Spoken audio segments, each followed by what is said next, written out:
Bom dia a todos, meu nome é João Vitor Merlo e hoje eu vou apresentar o trabalho Controle Proporcional Ressonante Adaptativo aplicado a conversores conectados à rede usando filtro L.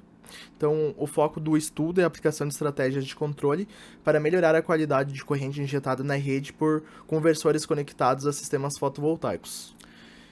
Então, os sistemas fotovoltaicos conectados à rede, eles precisam cumprir normas técnicas rigorosas para garantir que a qualidade da energia fornecida ela não seja prejudicada, principalmente em relação à distorção harmônica, né? Então, o controle de inversores DC-AC ele é essencial para injetar corrente de alta qualidade e reduzir distorção harmônica. Então, nesse slide, a gente aborda dois conceitos centrais do nosso trabalho, que é o controle proporcional ressonante, PR, e o controle adaptativo.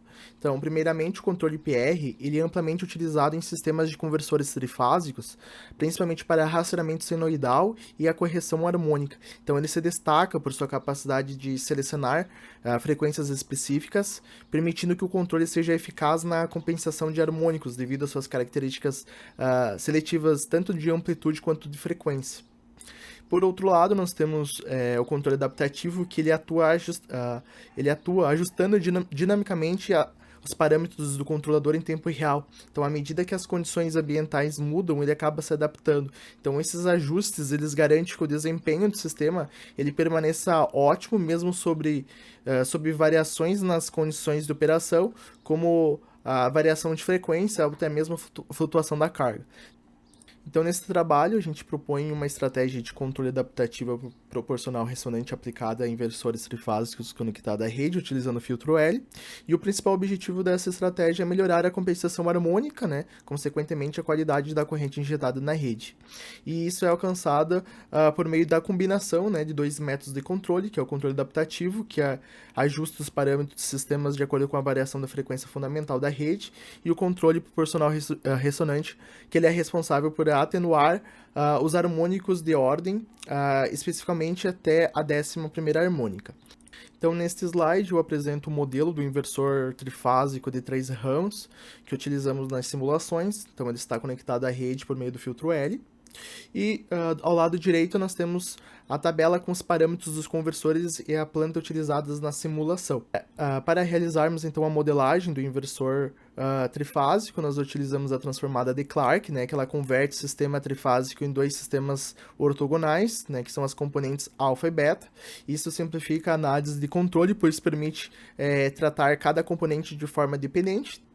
Então, neste ponto, nós aplicamos a lei de Kirchhoff, né, para os comportamentos tanto em alfa quanto em beta, e a gente resultou na equação que descreve o comportamento do circuito, que é mostrado na equação 1. Então, nesse slide, nós avançamos para a representação em função de transferência do sistema, né? Então, utilizamos a transformada de Laplace para descrever a relação entre a corrente de saída e alfa-beta, e a tensão, né, de entrada, U alfa-beta, e que nos leva, então, à função de transferência G de S. Então, agora apresento a modelagem no espaço de estados, que nos permite descrever o comportamento dinâmico dos sistemas de forma compacta e organizada. Então, na equação geral, está representada como a equação 3, que ela descreve a taxa de variação da corrente x alfa-beta em função das tensões U alfa-beta e a tensão da rede. Nesse slide, né, nós temos o diagrama de blocos do controle proporcional ressonante adaptativo baseado em referência por modelo, né, que é o MHAC. Então, no centro, nós temos o comportamento do controle ressonante proporcional, o KP, que ele é combinado com os múltiplos controladores ressonantes, que são projetados para atenuar harmônicos específicas, que eles são responsáveis para a compensação, então, de harmônicos da terceira até a 11ª ordem, respectivamente. Então, esses sinais de controle, eles se somam os sinais proporcionais e resultam, então, em uma ação de controle UR. À direita nós temos o modelo de referência WMS, né, que gera então a saída de referência YM. Então, o erro ER entre a saída da planta real Y e a referência, ela é utilizada para adaptar os ganhos de controle. Isso é feito por meio do mecanismo de adaptação de ganhos, né, que ajusta os parâmetros de controle adaptativo MHAC, garantindo que o sistema ele siga então a referência com precisão. Então, essa combinação de sistemas adaptativo o M, né, e o ressonante UR, ele gera então o controle final, o H. Então, o controle adaptativo, com referência por modelo, o MHAC, Mihawk, ele opera com base na ideia de que podemos projetar um sistema de controle adaptativo que faça a saída da planta seguir a saída de um modelo de referência. Então aqui nós temos a função de transferência do modelo de referência, representada por WM, que é a razão entre a saída desejada, YM, e a razão de entrada. Então, essa função de transferência ela é expressa então, aqui na equação 10. Então, aplicando a transformada de Laplace, nós acabamos obtendo então, a equação número 11. Então, aqui nós temos a equação de controle utilizado no nosso sistema adaptativo, que ele é representado então, pela equação número 12. E o controle, né, ou de t, ele é calculado a partir da combinação de dois parâmetros adaptativos, né, tanto θ1 quanto θ2, que eles são ajustados dinamicamente ao longo do tempo. Na equação 13, nós temos o erro E1, que é a diferença então, entre a saída real, yt, e a saída do modelo de referência, ym de t.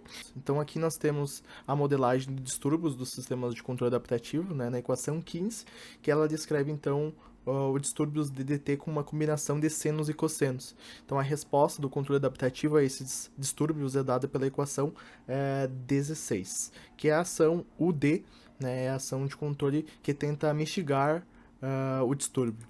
Então aqui nós podemos visualizar a função de transferência do controlador proporcional ressonante, né, os CR de S, que combina então os ganhos proporcional Kp com o termo ressonante na equação 17. Então o termo ressonante ele é caracterizado pelo ganho Kr, que é um fator de amortecimento Pc, e a frequência de ressonância ômega n. Então esse controlador ele é projetado para atenuar harmônicas específicas em torno de uma frequência ômega n, né, permitindo uma melhor combinação de distúrbios harmônicos do sistema. Então na equação 18 nós temos então o controlador completo, CRT, que é a soma então de todos os controladores ressonantes ajustados para frequências desejadas. Então, nesse slide, então, apresentamos os parâmetros do projeto do controlador ressonante. Então, na tabela 2 vemos os parâmetros utilizados para os ganhos proporcional Kp, Kr e Psi. Então, à direita também nós temos o diagrama do sistema em malha aberta, que mostra o comportamento do ganho e da fase da função de frequência, né? Podemos observar, então, os picos de ressonância nas frequências harmônicas do nosso alvo, que corresponde à terceira, quinta, sétima, nona e 11ª ordem, né? Então, esses picos, ele indicam a capacidade do controlador em amplitude do sistema de controle nas frequências específicas. Aqui nós podemos ver alguns parâmetros do controlador adaptativo, né? Na equação 19 a gente vê o modelo de referência WM, né, que ali foi configurado para garantir que o sistema ele siga dinâmicas desejadas com um tempo de resposta rápida e estável, né? E o valor do ganho adaptativo, que foi definido em torno de 5.000, como é mostrado na equação 20. Nós também temos a ação do controle final, o H, que é apresentado na equação 21, que é a soma da contribuição, então, do adaptativo, né, com o controlador ressonante. Então, nós também temos na equação 23, que leva a considerações de variáveis de saída, né, que é o normalizador, né, que ele leva em consideração as variáveis de saída e de referência. E nós temos, então, por fim, a equação 22, que representa a lei adaptativa que ajusta os parâmetros de controle, θ, né, de K, com base nos erros de segmento. Então, a implementação ela foi feita utilizando o bloco C, né, no PSIM, que nos permitiu programar os controladores de forma discreta, né? Então, os controladores eles foram discretizados utilizando o método touch, com um tempo de amostragem TDS 1 dividido por 24.000, garantindo, então, uma precisão adequada nas simulações. Então, para o controle do domínio trifásico, né, então, aplicamos a transformada de Clark inversa, né, convertendo, então, os sinais alfa-beta em um sistema ABC.